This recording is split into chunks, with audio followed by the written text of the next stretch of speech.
সংখ্যানুপাতিক নির্বাচন এখন বাংলাদেশের হট টপিক। এইটা বিএনপি ছাড়া সব দলই চায়, বিএনপি চায় না। এটা খুব বেকুবের মতো প্রশ্ন করি, হ্যাঁ কিছু মনে করেন না। বিএনপি কেন চায় না আর অন্যরা কেন চায় এটা বলতে পারবেন? আমি শিওর ম্যাক্সিমাম মানুষ এটা বলতে পারবে না, এমনকি দলের কর্মীরাও বলতে পারবে না। আমার এটা বোঝার জন্য মেলা পড়াশোনা করা লাগছে। যাই হোক, বিএনপি জামাত দুই দলকেই বলতেছি, এটা হইতেছে সেই কারিশমা কাপুর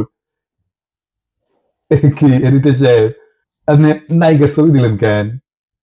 আমি কি নায়িকার নাম বলছি নাকি? হ্যাঁ, ও আচ্ছা, সারাক্ষণ ইন্ডিয়ান নায়িকা মাথায় ঘুরে তো তাই মাঝে মধ্যে মুখ থেকে ফসাদ করে বের হয়ে যায়। আমি এত করে কইলাম প্রফেসর ইউনূসকে যে এটা ইন্ডিয়ান নায়িকা বিষয়ক মন্ত্রণালয় ব্যানে আমাকে তার উপদেষ্টা বানান, উনি আমার কথা রাখলেন না, উনি রাখলেন ভুট্টো সাহেবের কথা।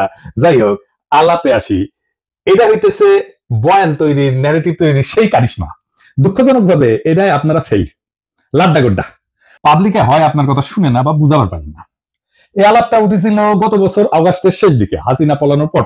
সেই সময় আমি একটা ভিডিও বানিয়েছিলাম, এই যে এটা আপনারা জানেন, আমি তীব্রভাবে জামাতের সমালোচনা করেছিলাম। আমাকে জামাতের আমি ফোন দিচ্ছেন, ফোন দিয়ে পেলেন দুঃখ করিয়া যে দাদা আপনি আমাদের ইন্ডিয়ান দালাল বানাই দিলেন। আমি বলছিলাম যে শহীদ ভাই আপনারা মাঝে মাঝে এমন ভুল করেন যে মনে হয় আপনারা স্লিপ ওয়াকিং করেছেন। স্লিপ ওয়াকিং মানে বুঝেন তো, যে ঘুমের মধ্যে হাঁটে, সেগুলো তো নাই, অচেতন অবস্থায় হাঁটিচ্ছে, তো সেভাবে হাঁটে। তা আপনারা ঘুমের মধ্যে হাঁটিচ্ছেন, আপনাদের আঘাত না করলে তো ঘুম ভাঙবি না, তাই না? যাই হোক, আজকে আমরা দেখবো আসলে এই পদ্ধতি বাংলাদেশের জন্য ভালো হবে কি, রাজনৈতিক দলগুলো কি বুঝে চাইতেছে আর কি বুঝে বিরোধিতা করছে। আসেন সেটা আমরা একসাথে বুঝে দেখি। আমার আগে ভিডিও থেকে দেখে আসি। আসেন, এই সংখ্যানুপাতিক নির্বাচন বিষয়টাকে আমি কইছিলাম, হ্যাঁ জামাত 10 দফা প্রস্তাব দিছে, ভালো কথা, কিন্তু এটার মধ্যে একটা খুব ইন্টারেস্টিং দফা আছে, তা হইতেছে সংখ্যানুপাতিক নির্বাচন। এটার মানে কি জানেন? মানে হইতেছে ধরেন আপনার আসনে মোট ভোট 10 লাখ, মানে মোট ভোটার আর কি। তো ইলেকশন হইলো বিএনপি পেলো 5 লাখ, জামাত পেলো 3 লাখ। এখন আবার জামাত বলবে আমাদের কম ভোট দিলেন কেন? যাই হোক, এটা হিসাবের জন্য আর কি। আওয়ামী লীগ পেলো ধরেন 1 কান ভোট, তাও চূড়ান্ত গণনা ক্যান্সেল হয়ে গেল, হ্যাঁ, তো জিতবে তো বিএনপি, তাই না? তো এখন যে জামাত যে 3 লাখ ভোট পেলো, এটা তো পুরাই লস জামাতের জন্য। সে বলতেছে না, 300 আসনে যত ভোট পড়বে সেই ভোট, মোট ভোটের যত শতাংশ, 300 আসনের তত শতাংশ সিট তারে দিতে হবে। তার মানে কোন সিটে আলাদাভাবে যারা জিততেছে না, তারা যদি সব মিলায় 1% ভোটও পায়, তাইলে তারা 3টা সিট পাবে, বুঝাও। যদি 0.5% পায়, তাইলেও একটা সিট অন্তত পাবে। ছোট দলের জন্য খারাপ না, সিট বাড়ে এতে। ইউরোপের অনেক দেশে সিস্টেম আছে। তাই ন্যাশনাল পলিটিক্সে ছোট দলের একটা ভয়েস আছে, তাহলে তো ভালোই, তাই না? পশ্চিমে তো অনেক কিছুই আছে রাজনীতিতে, তাই না? আমরা জানি পশ্চিমে সেকুলারিজম আনিছি আমরা, আছে তো, আনিনি কে? পশ্চিমে এলজিবিটি কিউ রাইটস এর ইস্যু আছে, আমাদের দেশের লোকেরা মেনে নিবে। পশ্চিমে মদ খাওয়া, জুয়া, ক্যাসিনো মেনে নিবে, আমাদের দেশে মেনে নিবে না। তার মানে পশ্চিমে আছে, এটা কোনো সাফাই হইতে পারে না। হ্যাঁ, ছোট দলের জন্য এটা ভালো। তা জামাত কি ছোট দল নাকি? যেমন মনে করিস যে চিরজীবন সে ছোট দল থাকবে। ওই যে আছে না সেকেন্ড ডিভিশনে খেলা, ওই চিরজীবন সেকেন্ড ডিভিশনে খেলবি জামাত। আজ আমরা দেখবো যে এই ইস্যুটা আমাদের গ্রহণ করা উচিত কিনা, করলে কেন উচিত, না করলে কেন উচিত না। তো শুনলেন তো, এখানে আর একটা বিষয় যুক্ত করা দরকার। তাইতেছে এই সংখ্যানুপাতিক নির্বাচন আপনি ক্যান্ডিডেটকে ভোট দেন না, আপনি মার্কাক ভোট দেন, মার্কাক ছাপ্পা দেন। ক্যান্ডিডেট যায় কইতো আমাকে ভোট দিলে আমি আপনার ব্রিজ ভেঙে দেবো, টুকু আমি আমাকে ভোট দিলে আমি আপনার ব্রিজ ভেঙে দেবো, এটা কবে না, কবে আমার দল ক্ষমতাতে আসলে ব্রিজ ভেঙে দিবি, টুকু ব্রিজ ভেঙে দিবি, বুঝাও। তো এখন এই পদ্ধতি কেন দলগুলো চায় আমি কোনো অনুমান করব না, আমি ওনাদের দলীয় ডকুমেন্ট থেকে দেখাই দিব। আমি সব দলের তো দেখাইতেছি না, আমি জামাতেরটা দেখাই, কারণ জামাতই এই সংখ্যানুপাতিক নির্বাচন চাওয়া সবচেয়ে বড় দল। তারা কি বলে এই দাবির পক্ষে আর্গুমেন্ট হিসেবে, আসেন সেটা একটু বুঝে দেখি। জামাতের সাবেক আমির গোলাম আজম সাহেব এই বইটা লেখেন 2005 সালে, সংখ্যানুপাতিক নির্বাচন নিয়ে। এখানে জামাতের সব আর্গুমেন্ট লেখা আছে। এছাড়াও আরো কিছু ইন্টারেস্টিং কথা আছে, পড়তে পড়তে পাইলাম, সেগুলো নোকতা দিয়ে রাখবো, আর সম্ভব হলে আলাপ করবো। ওনারা পটভূমিতে 3 নম্বর প্যারাত লিখেছেন, এডিটর সাহেব দেখান, সিপি ভিউ চাইছে, এটা ওনারা আনন্দে পারলে নৃত্য করেন। সিপি ভিউ চাইছে, কথা কইছে আনন্দের আর সীমা নাই। হ্যাঁ, আরে সিপি ভি চাইলে তো এটা আপনাদের জন্য হারাম হওয়া উচিত, তা না? ওনার প্রগতিশীল কুরকুরানি উঠিছে, সিপি ভি চাইছে, ওনারা লাভ দিয়ে উঠেছে। তারপর কইতেছে এরশাদও কইছে, সিপিবি এরশাদ কইছে, এরশাদ আর সিপিবি এই দুইটার চাইতে বড় ইন্ডিয়ান মাল বাংলাদেশে আছে নাই। তো এরশাদ আর সিপিবি একসাথে যেটা চায়, এটা যে ইন্ডিয়ার পলিসি, এটা বুঝেন না, তাল তলায় গেছে, এই সহজ সমীকরণ বুঝেন না। আসল আলাপে আসার আগে আরেকটা ইন্টারেস্টিং কথা দেখাই, 11 পৃষ্ঠা এডিটর সাহেব দেখান। ওনারা কইতেছেন প্রচলিত রাজনীতি হলো পাওয়ার পলিটিক্স বা ক্ষমতার রাজনীতি। দেশ গড়া আসল লক্ষ্য না, ক্ষমতাসীন হওয়াই আসল লক্ষ্য। ক্ষমতা ওনার কাছে খুবই খারাপ জিনিস। এ খোদা, আমার উঠে নাও, নয়তো দড়ি ফেলাও, ব্যয় উঠে যায়। হ্যাঁ, রাজনীতি তো ক্ষমতার জন্য। রাজনীতি জিনিসটা কি কন্ত, এটাই তো বুঝেন না আপনারা। এবং সেজন্য বলি মাঝে মাঝে জামাত রাজনৈতিক দলই হয়ে উঠতে পারেনি। জামাতের একটা ইমাজিনেশনের বাংলাদেশ আছে কিনা? আছে তো, কল্পনার একটা বাংলাদেশ দেখে তারা, তাই না? বিএনপিও দেখে, আমিও দেখি, আপনিও দেখেন। আমাদের সকলের ইমাজিনেশনের বাংলাদেশ আলাদা। বিএনপি যে বাংলাদেশ চায় সেটা জামাতের সাথে মিলবে না। জামাত যারা করেন তাদের ইমাজিনেশনের বাংলাদেশ একই, তাই তারা একটা দল করে। এই ইমাজিনেশনের বাংলাদেশ গড়তে হলে আপনার রাষ্ট্র ক্ষমতা লাগবে। আপনারা ক্ষমতার জন্য রাজনীতি করেন না। রাজনীতি মানেই ক্ষমতা প্রশ্ন। রাজনীতি হচ্ছে ক্ষমতা সম্পর্কের কৌশলগত ক্ষেত্র। রাজনীতি দিয়ে ক্ষমতা তৈরি হয়। জামাত যেটাকে দেশ গড়া বলে সেটাকে আওয়ামী লীগ বলে দেশ ধ্বংস করা। দেশ গড়া কোনো রাজনৈতিক শব্দ না, এটা সাহিত্যের শব্দ। যাই হোক, জামাত বলতেছে, একটাই যুক্তি দিচ্ছে এই সংখ্যানুপাতিক নির্বাচনের জন্য, নির্বাচনের টাকার খেলা বন্ধ করবে সংখ্যানুপাতিক নির্বাচন। আর কোনো দ্বিতীয় যুক্তি নেই।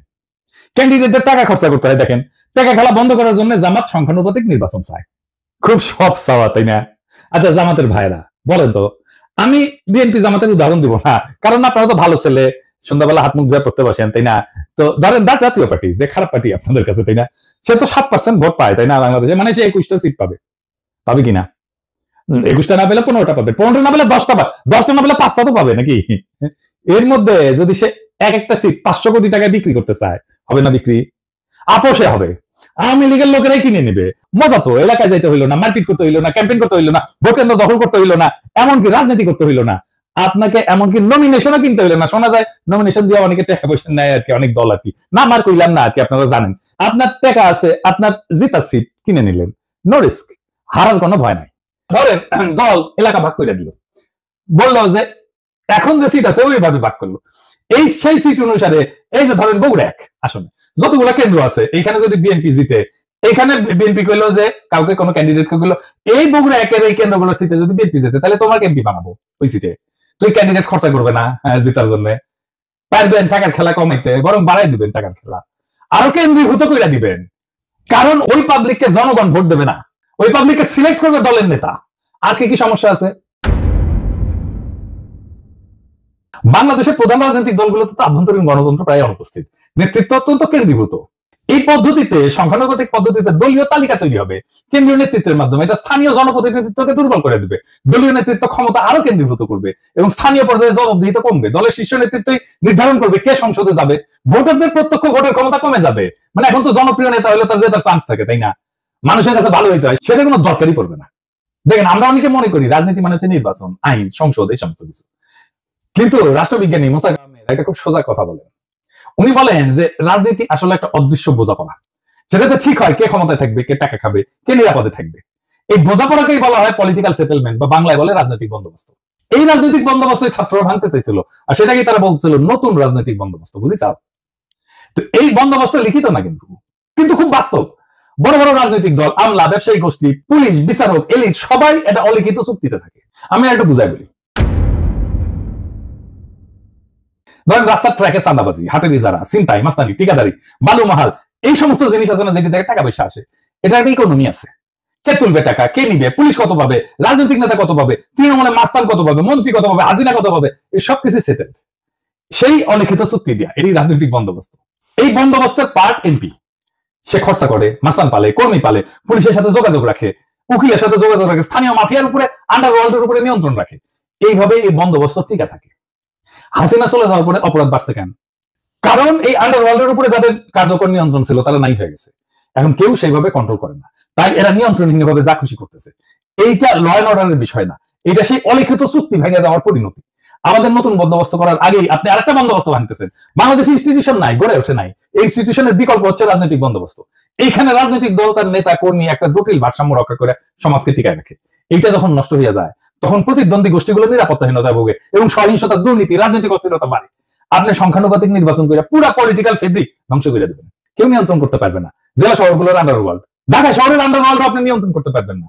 তার ব্যবসা বাণিজ্য, ভাগ বাটোয়ারা, এই জায়গাটা কে নিবে? তখন আপনি তো সব পালট করে দিচ্ছেন, এলোমেলো করে দেমাল লুটে পুটে খাই, একটা কথা আছে না, আপনি এলোমেলো করে দিচ্ছেন রাজনৈতিক বন্দোবস্তকে। তো ওই জায়গায় তো ফাঁকা থাকবে না। তো ওই জায়গাটা কে নিবে?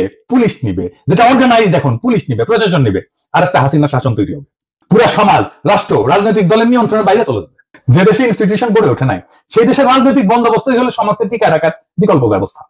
আর আপনি সেই ব্যবস্থাটিকে ভেঙ্গিয়া সংখ্যানুপাতিক নির্বাচন নামে গুগলি মারলে রাষ্ট্র গড়ায় পড়বে গ্যাংয়ের হাতে, পুলিশের হাতে, প্রশাসনের হাতে, স্থানীয় মাফিয়ার হাতে।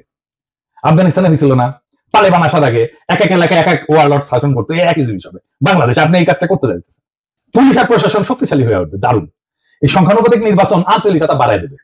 আমি অন্য দেশের উদাহরণ দেবো না, বেলজিয়ামের উদাহরণ দেবো। এই বেলজিয়াম একটা দেশ হিসাবে থাকে কিনা দেখেন। কি হয়েছে বেলজিয়ামে, আসেন আলাপ করতেছি। বেলজিয়াম তো একটাই দেশ, তাই না? কিন্তু এর ভেতরে আছে দুইটা বড় জাতিগত ভাষাগত গোষ্ঠী। একটা হচ্ছে ফ্লেমিশ, ওলদান্স ভাষায় কথা বলে, থাকে দেশের উত্তর অংশে, তার নাম হচ্ছে ফ্লান্ডার্স। আর 2 নম্বর হচ্ছে ওয়ালুন, ফরাসি ভাষায় কথা বলে, থাকে দেশের দক্ষিণ অংশে, নাম হচ্ছে ওয়ালোনিয়া। এরা কিন্তু আলাদা ভাষায় কথা বলে, আলাদা স্কুলে পড়ে, আলাদা গণমাধ্যম আছে তাদের জন্য, এমনকি আলাদা রাজনীতি করে, দল আলাদা এই 2 গ্রুপের। এবং এই বেলজিয়ামে সংখ্যানুপাতিক ভোট আছে। এই পিআর সিস্টেমে ভোট যতই ছোট হোক, আলাদা পরিচয় দল সংসদে ঢুকে পড়ে। এর ফলে বেলজিয়ামে গড়ে উঠছে শুধু ফ্লেমিশ স্বার্থ নিয়ে কাজ করে এমন দল যেমন এনভিএ, শুধু ওয়ালুন শব্দ নিয়ে কাজ করে এমন দল যেমন পিএস, পার্টি সোশ্যালিস্ট। এরা কিন্তু জাতীয় স্বার্থ দেখে না, কেবল নিজেদের অঞ্চলের স্বার্থ দেখে। ফলে সার্বজনীন রাজনীতি আর হয় না, হয় আঞ্চলিক স্বার্থের জন্য রাজনীতি। এর ফলাফল কি? সরকার গঠন করতে পারে না। ফ্লেমিশ আর ওয়ালুন এদের মতানৈক্য চূড়ান্ত। এই যে দেখতেছেন এখন প্রেসিডেন্ট সরকার ঐক্যমত করতে পারতেছে না, দেখতেছেন না, জুলাই সনদ করতে পারতেছে না, মতানৈক্যের জন্য একই রকম। বেলজিয়ামের জাতীয় পরিচয় দুর্বল হয়, সবাই নিজেকে ওয়ালুন বা ফ্লেমিশ ভাবে, বেলজিয়ান ভাবে না। ভাষা, শিক্ষা, অর্থনীতি সব আলাদা হয়ে গেছে। স্কুলে আলাদা পাঠ্যক্রম, আলাদা মিডিয়া, এমনকি আলাদা ট্যাক্স এবং প্রশাসন চলতেছে অঞ্চল ভিত্তিক। যেহেতু একক সংখ্যাগরিষ্ঠতা পায় না, সরকার গঠন হয় না। 1 বছরের বেশি সময় সরকার গঠন হয়নি, এরকম এক্সাম্পল আছে। এই রাষ্ট্র টিকবে না। এবার আরো মারাত্মক উদাহরণ দিই ইসরায়েলের। ইসরায়েল যে আগ্রাসী রাষ্ট্র হয়ে উঠছে, এটা সংখ্যানুপাতিক নির্বাচনের জন্য। কিভাবে? ইসরায়েল এখন একটা রাষ্ট্র না, একটা চরমপন্থী যুদ্ধযন্ত্র। আর এই রূপান্তরের বীজ পোতা আছে তাদের এই সংখ্যানুপাতিক নির্বাচনের ব্যবস্থা। তো এখানে প্রায় 3% মতো ভোট পেলে সংসদে ঢুকে যায় যে কেউ। এই ফাঁক বলে ক্ষমতার মঞ্চে উঠে আসছে এক ঝাঁক ধর্মীয় হুলিগান, যারা গণতন্ত্র না, ধর্মীয় শাসন এবং জাতিগত নিধন চায়, ফিলিস্তিনের ধ্বংস চায়, গাজার ধ্বংস চায়। কারাই হুলিগান? যেমন SHAS, এরা নারী অধিকারের প্রকাশ্য শত্রু, সিভিল ম্যারেজের প্রকাশ্য শত্রু। তারপরে আরেকটা আছে UTZ, এরা নারীদের ভোটের শত্রু, আধুনিক শিক্ষার শত্রু, এমনকি রাষ্ট্রীয় আইনকে অস্বীকার করে। আরেকটা আছে ওরজেমা ইহুদিত, আরবদের নাগরিকত্ব বাতিল করে দিতে বলে, গাজায় গণহত্যায় উস্কায় দেয়। এদেরকে ইহুদি তালেবান বলা হয়। এরা 5 থেকে 6% ভোট পায়, কিন্তু মন্ত্রিসভায় তারা নীতি নির্ধারক। তাদের জন্য সরকার গঠিত হয়, কারণ কেউ সংখ্যাগরিষ্ঠতা পায় না, এবং এরাই সাপোর্টটা দেয় এবং সরকারের নীতি জিম্মি হয়ে যায় এদের কাছে। ইসরায়েলে কোনো দল একক সংখ্যাগরিষ্ঠতা পায় না। সরকার গঠনের জন্য এই হুলিগানদের সমর্থন লাগে। তারা চুক্তি করে শর্ত দেয় যে আমাদের দাবি যদি না মানো তাহলে সরকার ফেলায় দেবো। নেতানিয়াহু বাধ্য, তাকে বিচার বিভাগ ভেঙে দিতে হয়েছে এদেরকে সন্তুষ্ট করার জন্য। এই বিচার সংস্কার ইস্যুতে 2023 সালে ইসরায়েল জুড়ে ইতিহাসের সবচেয়ে বড় গণবিক্ষোভ হয়েছে। এই এদেরই নেতা এই বেন-গাভির আল-আকসায় যায় বলছে আরবদের সরাও, এটা আমাদের। এটার ফলে কিন্তু হামাস রকেট ছড়ে, তারপরে যুদ্ধ শুরু হয়, বুঝেছেন? এবং মন্ত্রিসভায় যারা যারা আছে এই যে এই ছোট দলগুলা হুলিগানদের, তারা বলছে গাজায় জনসংখ্যা কমাও, পানি বিদ্যুৎ বন্ধ করো, বোমা দিয়ে তাদেরকে সারখার কইরা দাও। এই যুদ্ধ ছিল ধর্মীয় প্রতিশোধে পরিচালিত গণহত্যা, এবং এই গণহত্যা করছে এই সংখ্যানুপাতিক নির্বাচনে ফাঁক গলিয়া ঢুকে গেছে যারা, তারা। বাংলাদেশে একই ধরনের ঘটনা ঘটবে। এমনকি ইরান যুদ্ধে রাজনীতিকে বানানো হয়েছে ধর্মীয় জিহাদ। এই ওরজেমা ইহুদিত, এরা বারবার বলছে ইরানকে সরাসরি আক্রমণ করো। এই যুদ্ধকে তারা বলছে জুইস ডেস্টিনি। কূটনীতি, আন্তর্জাতিক আইন, আঞ্চলিক স্থিতিশীলতা সব ফালতু, শুধু যুদ্ধ, আগুন আর দখল চাই এদের জন্য। এবং এই প্রপোর্শনাল রিপ্রেজেন্টেশন সংখ্যানুপাতিক নির্বাচনের জন্য ইসরায়েল এখন একটা চরমপন্থীদের রাষ্ট্র হয়ে গেছে, যেখানে 5% উন্মাদ একটা দেশের 95% ভবিষ্যৎ নিয়ন্ত্রণ করে। ইসরায়েল আজকে প্রমাণ যে সংখ্যাগত সমতা মানে রাজনৈতিক সুস্থতা না, প্রপোর্শনাল রিপ্রেজেন্টেশন মানে ক্ষমতা বিকেন্দ্রীকরণ না, জনগণের ক্ষমতায়ন না, অনেক সময় চরমপন্থার কেন্দ্রীভবন হয়। আপনারা রাজনীতিতে আপনার কল্পনার ইমাজিনেশনের বাংলাদেশ করবেন, কিন্তু সেই ইমাজিনেশনের ভেতরে এই বাস্তব দেশের জনগণ, এই মানুষের মুখ, তাদের যন্ত্রণার বাস্তবতা তো অনুপস্থিত। রাষ্ট্রটা কি ল্যাবরেটরির এক্সপেরিমেন্ট রে ভাই, যে একটা জিনিস ট্রাই করব, আবার দেখবো, ভুল হবে, আবার দেখবো? তা তো না। ইসরায়েলের মতো রাষ্ট্র চরমপন্থার হাতে কুক্ষিগত হয়ে গেছে এই সিস্টেমের কারণে। বেলজিয়ামের মতো রাষ্ট্র বিভক্ত হয়ে যাইতেছে ভাষার দাঙ্গায়। বাংলাদেশকে নিয়ে কি সেই পথে হাঁটতে চান? আমরা কি দেখতে যাচ্ছি? এমন একটা দেশ যেখানে ভোটার থাকবে কিন্তু কোনো প্রতিনিধিত্ব থাকবে না, যেখানে রাজনীতি থাকবে কিন্তু রাষ্ট্র থাকবে না, যেখানে রাষ্ট্রের নিয়ন্ত্রণ থাকবে স্থানীয় গ্যাং, পুলিশ আর প্রশাসনের হাতে।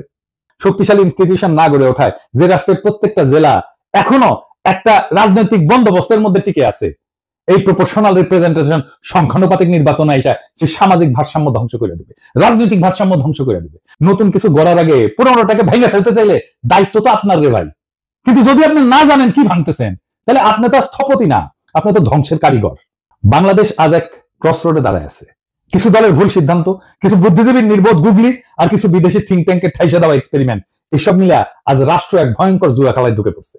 একটা দেশ যেটা গণতন্ত্র ছিল ভঙ্গুর, আইনের শাসন ছিল কাগজে, সেই দেশে আপনি যদি রাজনৈতিক বন্দোবস্ত না রেখা এই সংখ্যানুপাতিক নির্বাচনের সিস্টেম চাপাই দেন, তাহলে না গড়ে উঠবে তা গণতন্ত্র না, তা হবে পলিটিক্যাল মাফিয়ার এনক্লেভ। আর মানুষ শুধু ব্যালটের সেরা কাগজ হয়ে থাকবে।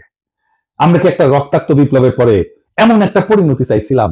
বিচারের ভার আজকে আপনাদের উপরে দিলাম। এই দেশ ধ্বংস কইরেন না, এই দেশ ধ্বংস হয়ে যাবে যদি আপনাদের বিবেচনাবোধ অন্ধকার হয়ে যায়, আপনাদের জাজমেন্ট যদি ক্লাউডেড হয়ে যায়। সেই রাস্তায় আমরা হাঁটতে চাই না, আমরা বিপ্লবের রাস্তাতে হাঁটতে চাই।